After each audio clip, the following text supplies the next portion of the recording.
ஐயா சொல்லுங்க. நீங்க மட்டும் ஏன் ஜே அவரை மேன்மையா பேசுறீங்க? உபவாசம் இருந்து அவருக்கா கண்ணீரோட ப்ரேயர் பண்றீங்க. அவர் உங்க நண்பரா இல்ல நீங்க தீர்க்கதரிசியா இருப்பதனால ஆண்டவர் அவரை குறித்து வெளிப்படுத்தினாரா? வேதம் சொல்லுகிறது, உன்னிடத்தில் அன்பு கூறுவது போல பிறனிடத்திலும் அன்பு கூற வேண்டும். அன்பில்லாதவன் தேவனை அறியான். தேவன் அன்பாகவே இருக்கிறார். அன்பே பிரதானம். இந்த அன்பின் நிமித்தமாக அருமையான ஜே அவர்களுக்கு நான் ஜெபிக்க ஆரம்பித்தேன். அவரை குறித்து பேச ஆரம்பித்தேன். அவர் ஒரு நல்ல அருமையான ஊழியர், நல்ல வேதங்களை அறிந்து ஆராய்ச்சி செய்தவர். ஆகையினால் அவரை குறித்து பேசுவதில் ஒரு கஷ்டமும் எனக்கு இல்லை. அதாவது வழியில் ஒரு ஆள் போயிட்டு இருக்கார், எரியோக்கு போறாரு. வேதத்தின்படி லூக்கா 10ஆம் அதிகாரத்தில் சொல்லப்பட்டிருக்கும். அவர் எரியோக்கு போற வழியில கள்ளர் கையில் அகப்பட்டு அவரை அடித்து அவர் உடைமைகள் எல்லாம் அவர் எடுத்துக்கொண்டு அவரை குற்றுயராக வழியிலே விட்டுட்டு போயிட்டாங்க. சாகர நிலைமையில அவர் விட்டுட்டு போயிட்டாங்க. அந்த வழியா ஒரு ஆசாரியம் வராரு. அதை பார்த்த உடனே அவர் வழி விலகி போயிடுறார். சற்று நேரத்துல லேவியன் சொல்லி ஒரு மனுஷர் வராரு. அவரும் அதை கண்டு சற்று விலகி போறார். இவர் இருவருமே வேதம் அறிந்தவர்கள், தேவனை அறிந்தவர்கள். அவங்க ரொம்ப அசால்ட்டா போயிட்டாங்க. இன்னும் சற்று நேரத்தில் சமாரியன் என்று ஒருவர் வராரு. அவர் அதை கண்டு மனதுருகினாராம். ரொம்ப ஆச்சரியமா இருக்கு. உடனே அவர் கிட்ட வந்து அந்த மனுஷனை தூக்கி, சாக போற நிலைமையில் இருக்கிற மனுஷனை தூக்கி அவர் சுய வாகனத்தில் ஏற்றி, ரொம்ப அழகா சொல்லப்பட்டிருக்கும். இன்னைக்கு உள்ள காலகட்டத்தில் ஆக்சிடென்ட் ஆன நம்ம கார்ல ஏத்துறதுக்கு என்ன பண்ணுவாங்க? கொஞ்சம் கஷ்டப்படுவாங்க. ஒரு ஆட்டோக்காரனை கூப்பிட்டா காசு கொடுத்தா அவர் ஏற்றிட்டு போயிடுவாரு. அப்படி அவர் சொல்லாம இந்த சமாரியன் அவர் சுய வாகனத்திலே அவரை ஏற்றி ஹாஸ்பிட்டல் கொண்டு போய் உயிர் போகிற நிலைமையில இருக்கிறவருக்கு லட்சக்கணக்கில் ஆகும் அவரை காப்பாத்த. ஆனா அவரு அத்தனை பணத்தையும் அந்த டாக்டர் கொடுத்துட்டு திரும்ப நான் வரும்போது அவனுக்கு செலவான அத்தனை பணத்தையும் நான் கொடுக்கிறேன்னு சொல்லி ஒரு வாக்கு கொடுத்துட்டு அவர் போறார். அந்த காரியங்களை நாம் கேட்கும்போது மெய்சிலுக்க வைக்கிறது. ஒரு சாதாரண மனிதனுக்கு அப்பேற்பட்ட ஒரு அன்பு இருக்குமானால், ஊழியக்காரனா இருக்கிற நமக்கு ஏன் நமக்கு இந்த அன்பு இருக்கக்கூடாது?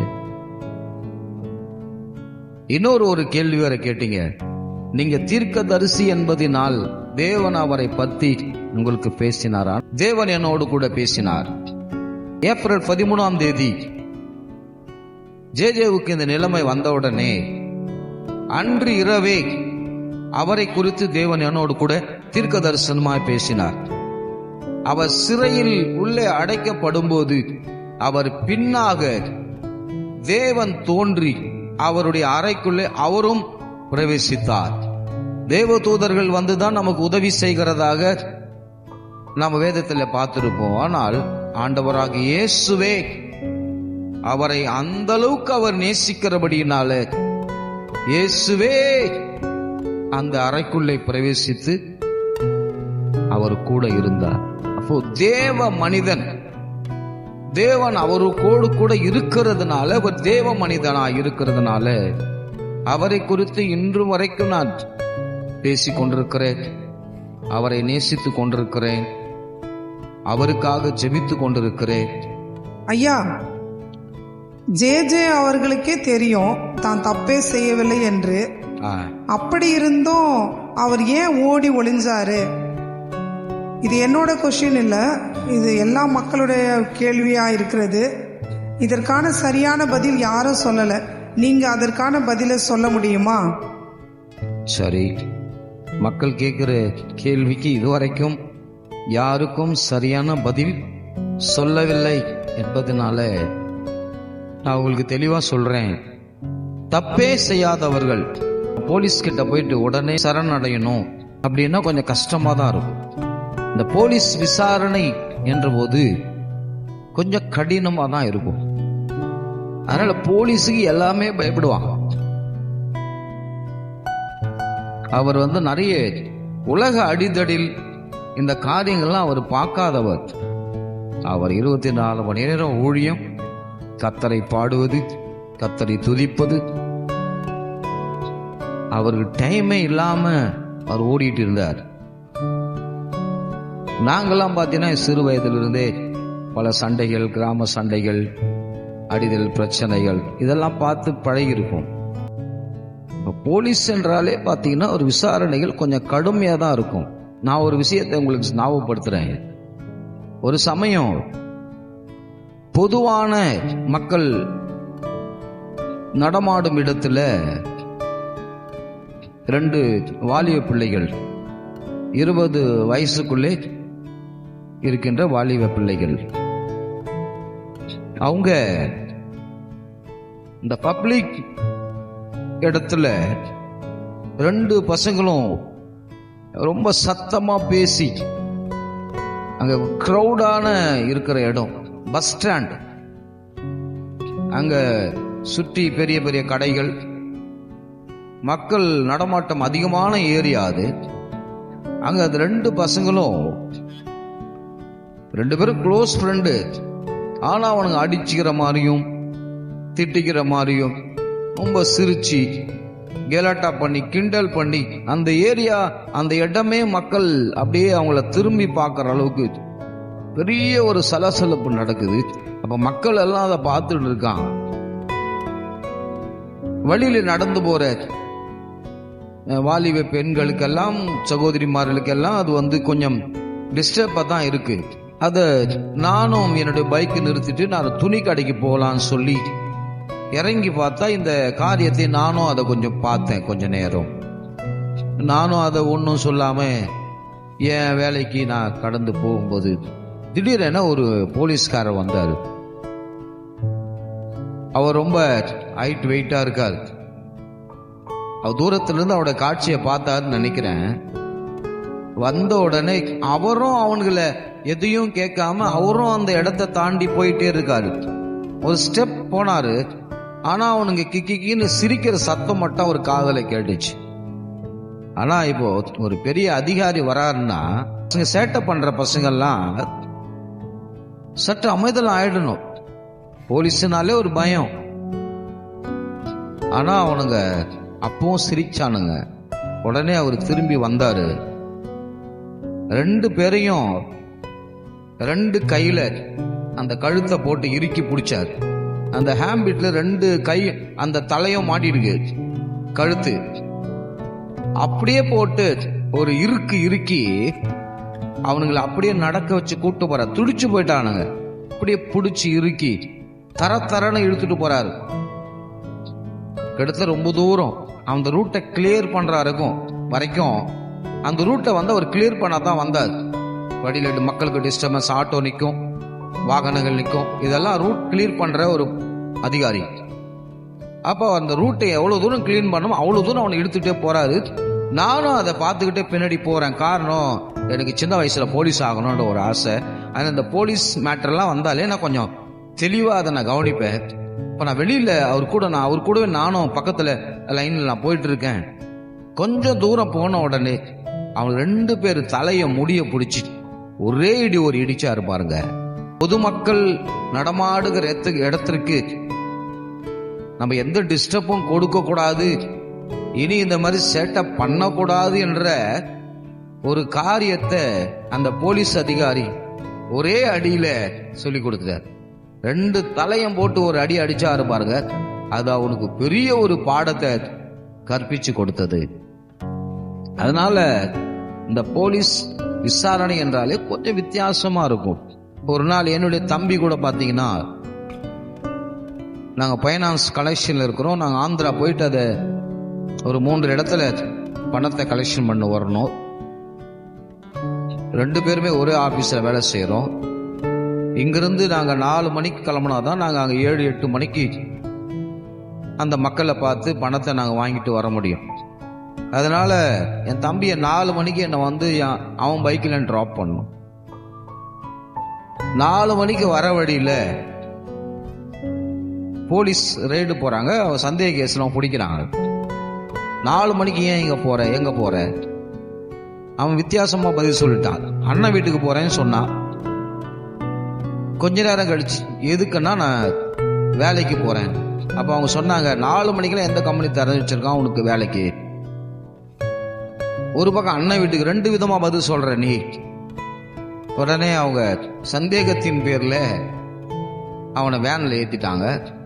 வண்டிய ஒரு போலீஸ்காரர் ஓட்டிக்கிட்டு ஸ்டேஷன் போயிட்டாங்க. எனக்கு இது இன்ஃபர்மேஷன் வந்த உடனே நான் காலையில நான் போறேன். போனா அந்த வண்டிக்கு ஆக்சுவலியா புக்கு இல்லை, அதான் பிரச்சனை. அதுல ஒரிஜினல் புக் இருந்திருந்தா அந்த வண்டியை விட்டுருப்பாங்க. இது ஆபீஸ் வண்டி. நாங்க அட்லீஸ்ட் ஒரு ஜெராக்ஸ் கூட அதில் எடுத்து போடாதே எங்களுடைய தப்பு. உடனே அவர் உள்ள இருக்கான் தம்பி, நான் போறேன். தம்பியை பார்க்கும்போது அவன் ஸ்டேஷன்ல, போலீஸ் ஸ்டேஷன்ல ஒரு பக்கமா உட்காந்து இருக்கிறான். ஏற்கனவே அடிச்சிருப்பாங்க போல தெரியுது. நான் போய் நிக்கும் போது ஒரு போலீஸ் என் பின்னாடி தான் வந்தாரு. உள்ள போறாரு ஆபீஸ் நேரம். போன உடனே 2 அடி தவடியிலே போட்டாரு முகத்திலே. என் தம்பிக்கு போட்ட அந்த அடி என் கண்ணு அப்படி கண்ணீர் அப்படி கொட்டுது சலசலன்னு. போலீஸ் விசாரணைனா இதானா அப்படி சொல்றேன். நான் ரொம்ப தெளிவாய் உணர்ந்தேன். அப்புறம் நான் அந்த புக்கை போய் ஆபீஸ் திறந்த பிறகு அந்த புக்கை வாங்கிட்டு வந்து அதை நான் சரண்டர் பண்ணி அந்த வாகனத்தை எடுத்து என் தம்பியை கூட்டிட்டு நான் போனேன். போலீஸ் என்ற விசாரணையே கொஞ்சம் வித்தியாசமா இருக்கும். அதனால நம்ம மேல யாராவது ஒரு பொய் கேஸ் கொடுத்தா உடனே போய் நம்ம வந்து அங்க நின்ற முடியாது. மக்களுடைய கேள்வி ஏன் ஒளிஞ்சாரு அப்படின்னு சொல்லி, அதாவது வீடியோல நான் ஒரு பதிவு பண்ணியிருக்கேன், சில பேர் பார்த்துருப்பீங்க. பணம் திருடு போயிடுச்சு. சந்தேகத்தின் பேர்ல என்னையும் சேர்த்து ஒரு போலீஸ் விசாரணைக்கு என்ன கூட்டு போறாங்க. நான் நிரபராதின்னு வெளியே வந்தேன், அது வேற விஷயம். அந்த சந்தேகத்தின் பேர்ல விசாரணை பண்றாங்க. எனக்கு கராத்தே தெரியும், கும்பு தெரியும், சிலம்பம் தெரியும். இதெல்லாம் காசு கொடுத்து கத்துக்கினது. என்னை விசாரணைக்கு கூட்டு போனா அந்த 1/2 மணி நேரத்துல இதெல்லாம் ஒண்ணும் இல்ல, இத கத்துக்கிட்டதெல்லாம் ஒன்னும் பெருசு இல்ல, அங்க எதுவுமே அங்க எடுபடலை என்ற அளவுக்கு என் சூழ்நிலை மாறிச்சுங்க. அதனால நான் சொல்றேன், போலீஸ் விசாரணை என்பது ஒரு சாதாரணமா இருக்காது. ஆகையினால வந்து பாத்தீங்கன்னா நம்ம டக்குன்னு ஒரு குற்றச்சாட்டு நம்ம மேல வந்திருக்குன்னா இதை நிதானிச்சு அதற்கான முடிவுகளை நான் எப்படி எடுக்கலாம். வக்கீல் இருக்காங்க, கோர்ட் இருக்கு. நான் பொறுமையோடு அதை இப்படி ஒரு பழி நம்ம மேல் வந்த உடனே அதை நம்ம வந்து சிந்திக்கிறதுக்கு அதை பல மணிக்கணக்கான நாட்கள் ஆகும். நம்ம உடனே போய் அதுக்கான முடிவை எடுக்க முடியாது. அப்படிதான் வந்து ஜேஜே அவர்கள் சில நாட்கள் தாமதமானது. ஜேஜே அவர்கள் ஏன் ஒளிந்து கொண்டார்? அவர் நிரபராதி என்று சொல்கிறீர்கள், ஆனால் ஏன் அவர் மறைய வேண்டும், ஒளிய வேண்டும்? காரணம் தேவ பிள்ளைகளே, அவருக்கு இந்த செய்தி வந்தவுடனே அவருக்கு சற்று ஒரு பெரிய படபடப்பு இருந்திருக்கலாம், பயம் இருந்திருக்கலாம். நம்ம செய்யாத குற்றத்திற்கு இந்த செக்ஷன்ல நம்ம அரெஸ்ட் பண்ண வர்றாங்களே அப்படின்னு சொல்லி அது உடனடியே அந்த பெயிலுக்கு வந்து அவர் ட்ரை பண்ணியிருக்காரு. பெயில் உடனே கிடைக்கணும் அவருக்கு. அது கிடைச்சிருந்தா அவர் வந்து சரணடைந்து அவர் உண்மைகளை எடுத்து சொல்லி நான் நிரபராதி என்று அவர் நிரூபித்திருப்பார். அந்த பெயில் உடனே கிடைக்க, இது கடையில் விற்கிற பொருளா, உடனே போய் வாங்கலாம், ஒரு நல்ல வக்கீலை பார்த்து அதற்கான காரியங்களை சொல்லி அவர் அந்த பெயிலுக்கு மூவ் பண்ணி, அது வருவதற்கு காலம் தாமதம் ஆனதுனால தான் அவர் கொஞ்ச நாள் அவர் மறைந்திருந்தார். ஆகையினால மக்களுடைய பார்வைக்கு இது அவர் ஒளிந்து கொண்டார், தவறு செய்து என்று சொல்லி மக்கள் இதை தவறாக புரிந்து கொண்டார்கள். அதனால தேவ பிள்ளைகள், ஆனாலும் ஆண்டவர் அவர் பக்கமாக இருப்பதுனால, அவர் கூட தேவன் இருக்கிறதுனால சற்று இப்பொழுது அவர் வெளியே வந்திருக்கிறார். நாம் செய்ய வேண்டியதெல்லாம் அவருக்காக நாம் ஜெபிக்கணும். தொடர்ந்து அவருடைய ஊழியத்தை அவர் செய்யவும், அவர் குடும்பத்திலே ஒரு பெரிய சமாதானத்தை ஆண்டவர் கொடுக்கும்படியாகவும் அவர் ஜெபத்திலே நாம் தாங்குவோம். அவருக்கு பல நாடுகள் உலகமெங்கிலும் அவர் கர்த்தருடைய வார்த்தையை தைரியமாக பேசி வந்த ஒரு அருமையான ஒரு ஊழியக்காரர். அதனால் அவர் இன்னும் உலகமெங்கிலும் கர்த்தருடைய வார்த்தையை அவர் சொல்ல கர்த்தர் உதவி செய்வார், அவரை ஆசீர்வதிப்பார். ஆமென்.